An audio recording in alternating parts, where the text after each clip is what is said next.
masalah gonjang-ganjing ijazahnya Pak Jokowi ini selalu dikait-kaitkan dengan PDI Perjuangan. Ya, memang dulu Pak Jokowi itu kader PDI Perjuangan. Dan ingat bahwa orang syarat masuk jadi kader partai itu, kami PDI Perjuangan tidak pernah memberikan syarat dengan membawa ijazah, cukup dengan KTP. Partai nanti akan mengeluarkan kartu tanda anggota partai. Seandainya masalah pencalonan Pak Jokowi dari wali kota Solo sampai presiden, itu bukan kesalahan PDI Perjuangan sebagai partai pengusung. Yang salah itu KPU. Kena apa? Apabila ijazah Pak Jokowi itu palsu, KPU sejak awal tak dimasalahkan. KPU harusnya memverifikasi dulu, benar tidak, bahwa ijazah itu benar. PDI Perjuangan kan cuma mengusung, berjuang memenangkan Pak Jokowi, tidak berurusan dengan administrasi pendaftaran. Itu urusan KPU. Aneh kalau ada yang menghubungkan dengan gonjang-ganjing ijazah Pak Jokowi, itu karena PDI. Lagian kalau memang ijazah itu benar, kan cukup ditunjukkan aja, seperti Bapak Asrul Sani yang juga kemarin dilaporkan bahwa ijazahnya palsu. Kan enak, tidak harus geger orang se-Indonesia. Jokowi vs kasus pembunuhan. Kasus tuduhan ijazah palsu Jokowi semakin melebar. Dari SBY yang mempertimbangkan menuju jalur hukum pun Megawati. Saat yang bersamaan kita tidak begitu fokus terhadap ada seorang remaja 16 tahun membunuh remaja lainnya, dan juga ada saudara-saudara kita di Sumatera Aceh yang sedang tertimpa musibah bencana banjir sangat luar biasa. Pak Jokowi apakah tidak berpikir tentang agar ini cepat selesai, dibuat model seperti Pak Rusani, jadi langsung ditunjukkan secara umum, Pak Rosario tanya apa, tunjukkan saja semuanya, dibuka secara lebar sehingga tidak berbelit-belit. Biar apa? Kasus ijazah ini tidak menjadi yang paling viral. Beri komentar kalian. Megawati Soekarnoputri dengan tegas menyatakan bahwa fitnah yang dilontarkan oleh Jokowi tidak akan dibiarkan begitu saja. Ia memastikan persoalan ini akan ditindaklanjuti melalui jalur hukum. Megawati juga secara terbuka menyatakan dukungannya terhadap langkah yang diambil oleh Susilo Bambang Yudhoyono. Menurutnya, fitnah adalah kejahatan serius yang merusak demokrasi dan kehormatan seseorang, sehingga tidak boleh dibiarkan berlalu tanpa pertanggungjawaban. Buzzer-buzzernya Jokowi ini mengatakan kenapa waktu Jokowi wali kota, gubernur, nggak ada yang presiden. Kan kita tahu pada saat itu memang yang berkuasa itu partai PDIP. Ternyata PDIP itu betul-betul dibungkus sama Jokowi sekarang. Ya itulah, saya tetap mengatakan, kenapa diam aja, kenapa bungkam PDIP? Masyarakat bertanya-tanya loh. Ya. Apa memang ikut terlibat beberapa waktu pengajuannya itu di KPU? Nah, buka aja, karena kami dibohongi Jokowi. Satu. Laporkan. Satu, masih ada yang masih off the record. Tim Sentana ini kan sebenarnya waktu di Solo, kan ketemu dengan seorang tokoh. Saya nggak akan sebutkan tokoh. Ketemu dengan seorang tokoh lah. Tokoh inisial. Ini nggak usah lah. Nanti sial dia. Nanti inisial bener lah. Tokoh dari PDIP asli. Dia pun mengatakan bahwa ijazahnya ini palsu. Betul. Kira-kira begitu. Ada mengatakan nanti suatu saat akan dia ikut menjadi podcast di Sentana. Dia janji kok. Saya tahu itu. Ada fotonya. Ada fotonya berteman tuh, ada fotonya. Cuma kita kasih fotonya jangan dulu. Dia punya kunci rahasia karena dia mengatakan bahwa pendaftaran Jokowi itu sebetulnya bukan referensi daripada DPC. Yang menentukan semuanya adalah pusat DPP.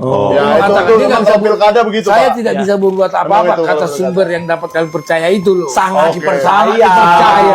Dia akan muncul suatu saat.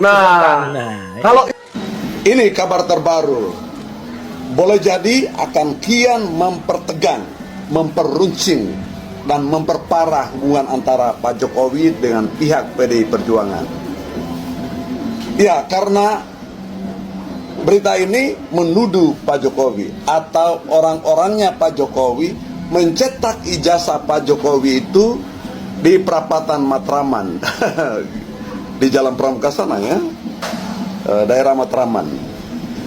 Waduh, sumber beritanya adalah politisi senior PDIP Bung Biater Suryadi. ini sahabat lama. Saya telepon langsung Bung Bitor. Saya tanyakan apakah ini benar bersumber dari beliau. Ya, kata beliau. Dan narasumbernya, jadi Bung Bitor ini punya narasumber lagi, namanya Pak Andi Wijayanto, yang tidak lain adalah mantan Gubernur Lemhanas. Sekali lagi, Gubernur Lemhanas, salah satu orang penting di negeri ini pada saat itu, yang juga adalah orang PDIP. Jadi yang memberitakan, yang menyiarkan di media massa adalah orang PDIP, narasumbernya juga adalah orang PDIP. Konon menurut Bung Bitor, Pak Andi Wijayanto agak heran dan baru tersadar belakangan kalau ijazahnya Pak Jokowi itu dibuat oleh orang-orangnya yang dari Solo. Tempat buatnya adalah di percetakan sekitar perapatan Matraman, Pramuka Matraman gitu kira-kira. Waduh, apa betul nih ya? Jadi tempat itu saya ingat persis tuh. Dulu saya sering mengetik di situ. Komputernya cukup canggih sehingga ketika bikin makalah saya datang mengetik di tempat itu, nyewa. Ternyata ada juga percetakan dan ya ijazah palsu bisa juga dibuat di sana. Begitu informasinya. Nah, saya sebetulnya protes dengan informasi ini. Tetapi Bung Bitor membenarkan informasi yang bersumber dari Pak Andi Wijayanto itu. Maka sekarang saya ya harus meminta pihak Pak Jokowi untuk mempersoalkan ini. Nah, ini baru bisa menjadi pihak yang tergugat ini, Bung Bitor ini dan mungkin juga Pak Andi Wijayanto. Karena ini baru dimunculkan sekarang setelah reda sedikit ijazah Pak Jokowi atau pembicaraan ijazah Pak Jokowi. Maka sekali lagi, tim hukumnya Pak Jokowi sekarang diharapkan menuntut orang-orang ini.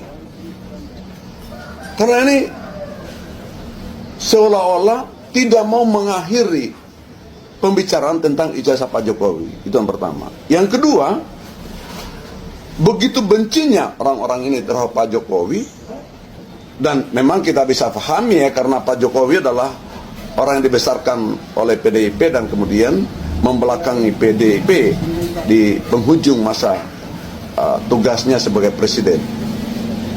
Padahal Ibu Megawati, Ketua Umum PDIP, mengklaim Pak Jokowi adalah petugas PDIP. Tapi petugas saja membangkang atau membelakangi orang atau partai yang menugaskannya. Tapi begitulah kira-kira. Tapi sekali lagi ini serius ini. Tuduhan ini, bayangkan, kalau benar maka Indonesia menjadi tidak ada harganya. Karena presidennya ternyata tidak punya ijazah atau ijazahnya dicetak di perapatan Matraman. Makanya saya tidak ikhlas dengan tuduhan ini.